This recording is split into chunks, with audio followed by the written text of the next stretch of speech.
So yun guys, maghanap tayo ng ating maulam dahil tayo ay nag-iisa lang. Wala tayong amo ngayon. Ngayon, magpasarap tayo ng ulam. Ako yung magluluto.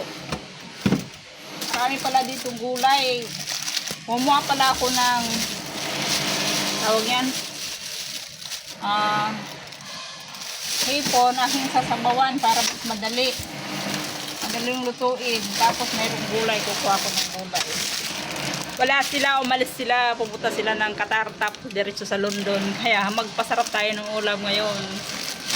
Minsan lang tayo makapag-vlog lalo na't wala sila. Kaya sulitin na natin ang ating araw para mapasaya. Ayun, kukuha pala ako ng gulay. Dadalhin ko na to doon kasi hindi ko mahawakan. Isa lang ang kamay ko. Siyempre kamatis na rin.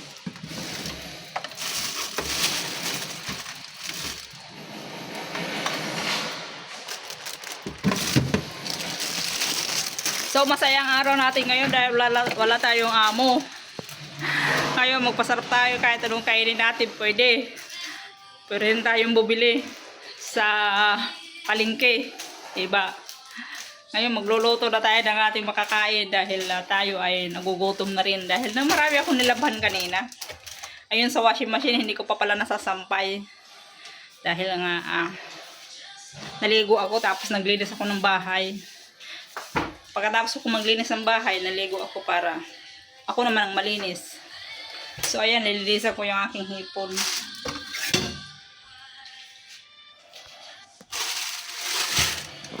Nilinisan ko muna yung aking hipon, guys.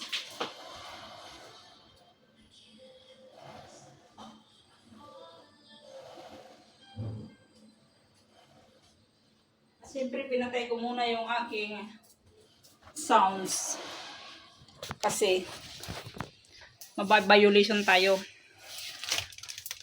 Kasi hindi pa tayo monetize sa sounds. Kukuha pala ako ng loya. Ayan, loya napakalaki. Mahirap din tanggalin. Siyempre isang onion. Onion lang kasi sabaw naman yun.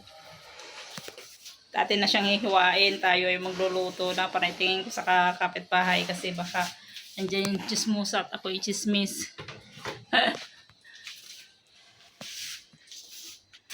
Luluto tayo ngayon na masarap na pagkain para masarap ang ating buhay.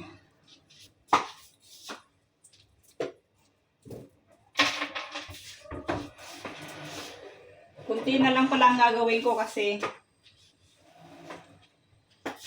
naglinis na ako kanina. Saka tapos na, maliit na kasi yung bahay namin kaya madali na matapos.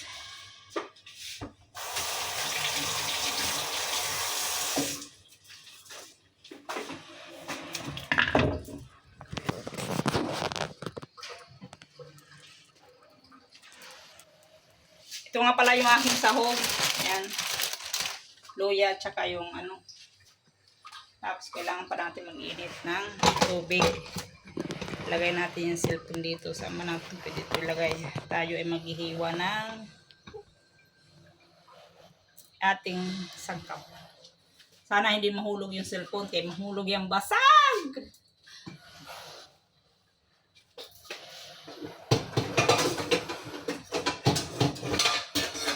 Dahil ito na yung aking kanin. Ako yung magluluto ng ulam.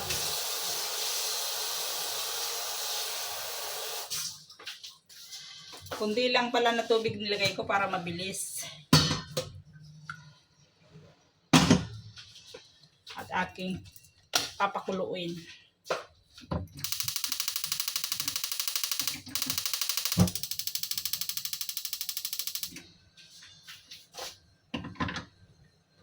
Kanina lang pala sila umalis. Papunta muna sila ng Qatar tapos diretso London.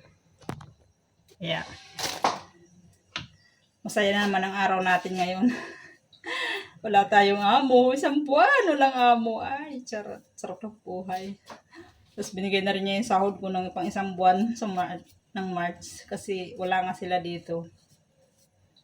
Ay, gala-gala na tayo. Pwede na tayo lumabas. Gumala kahit saan. Kailangan lang natin mag-ingat dahil wala tayong kasama sa bahay. Anong talaga?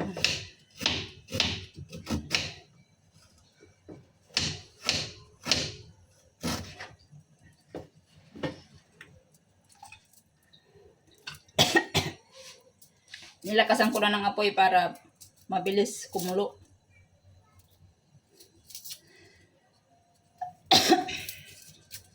Madali na malinis yung bahay namin guys kasi maliit na. Hindi na tulad dati na may hagdan. Ito wala ng hagdan. Flat na lang siya kaya madali na linisin. 2 oras tapos ako kanina maglinis. Habang naglilinis naman ako, ang washing machine umaandar. Tinanggalan ko yung mga bedsheet at nilagay ko sa washing machine.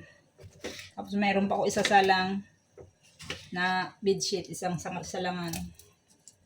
Mamaya ko yung isasalang, magpapahinga muna ako kasi kailangan rin natin magpahinga. Dahil wala tayong kasama rito.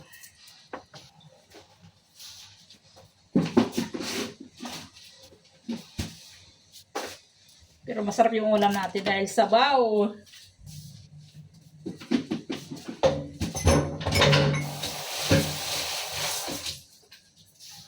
Minsan lang tayo makasakain ng sabaw na masarap dahil kung andito sila, hindi man ako makapagluto.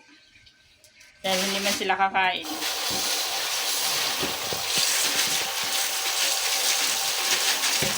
Kumuha lang pala ako ng 6 na piraso. Tama na to. Kasi mamayang gabi, bibili na lang ako. O magluluto. Ayoko bumili. Maglalakad pa.